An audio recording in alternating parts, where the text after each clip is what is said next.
All right, last night, the House and Senate Armed Services Committee released the text for the National Defense Authorization Act, and it does state that the Pentagon must rescind the mandate that members of the armed services be vaccinated against COVID-19. Now, this is a positive step, but does nothing for the service members already discharged from the military for refusing the jab. And now there are reports of military academies denying diplomas to graduating students without the jab. Joining me now to discuss this and more, Congressman Greg Steube. He's a member of the House Judiciary Committee and the House Foreign Affairs Committee. He represents the 17th Congressional District of Florida. Congressman Steube, welcome back to the program. Hey, yeah, thanks for having me. Now, you've been speaking out about this, demanding answers from the military academies on this, where those students who have done graduates done everything they have been required to do, but not get the jab, that their diplomas were being withheld. What do we know about this? Yeah, so I have a constituent in my district. It was actually one of my first appointments.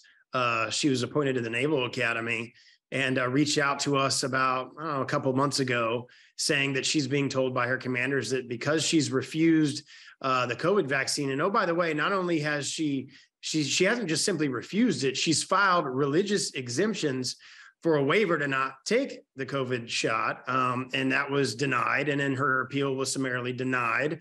So we started engaging on the issues, and come to find out 18 of the midshipmen, every single midshipman at the Naval Academy that requested a religious exemption to the COVID vaccine was summarily denied. So we're in the process of sending another follow-up letter to the Navy officer who's in charge of denying all of these religious exemptions. And then last night, the text got released on the NDAA that does remove the vaccine mandate, but as you said in your opening, doesn't really address the people that have been kicked out of service for refusing to take the COVID jab. And for people like her that are in her circumstance, is she going to now get a diploma? Is she going to be able to be commissioned? Those are questions that we've just changed and are resending the letter out, but those are questions that we have as this thing moves forward.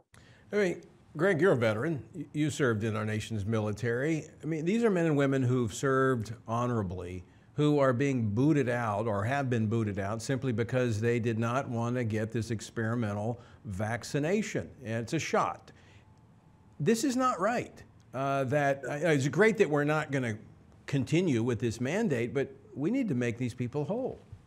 Well, and we will in the Republican majority. One of the things that I had asked was, why don't we just hold off on the NDAA and fund it when Republicans take the majority in the House? We'll have much more leverage over the Senate when Republicans control the discourse on the House. Unfortunately, they're still moving forward with that. But my hope is when we do the next appropriations bill that will get fixed. But that's still, like you said, that's not going to solve the problem for all these individuals that have been released from service, simply not just from refusing to take the vaccine. These people, most of them, have filed religious exemptions that their faith is not allowing them to take the vaccine, and they're still being denied. And that's just one, it's completely un-American. It's not what our service should be focused on. We should be focused on readiness and the national security of our military, and not pushing an experimental vaccine on service members who, oh, by the way, are least likely to die if they do actually contract COVID. You're absolutely right, because I've been trying to get the actual number of active duty military members that died as a result of COVID. The Secretary of Defense will not give that number. He just talks about DOD personnel, which includes contractors, family members.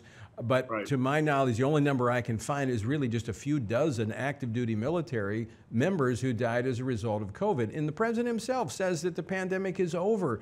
So why keep pushing this? You're right, Congressman, in terms of how to fix this. The only way to do this is to boot the NDAA into January, which is not a big deal. It could happen, but that would require the leadership of the Republican Party in both chambers to take a hard line on this. Yeah, and I've asked in other interviews for our senators to stand strong in the Senate. The NDAA requires 60 votes in the Senate to pass. So if those 10 Republicans said, no, we're going to wait until there's a Republican majority in the House and have more ability to get more concessions to things that we want in this process, then the bill wouldn't pass. And we're talking days. The swearing is on January 3rd. We're talking days that this could be done by a Republican majority. I hope that the Senate, our Republican senators, will stand up and vote no on this piece of legislation and just wait until we get the majority here, have the gavels, and have the ability to leverage more things for the American people. Well, I know Senator Mike Lee, I was talking with him this morning, that's what he's pushing for in the Senate, so hopefully he will be successful in convincing enough of his colleagues to stand with him. Congressman Greg Steube, always great to talk with you. Thanks so much for joining us today. Yes, sir. Thanks for having me.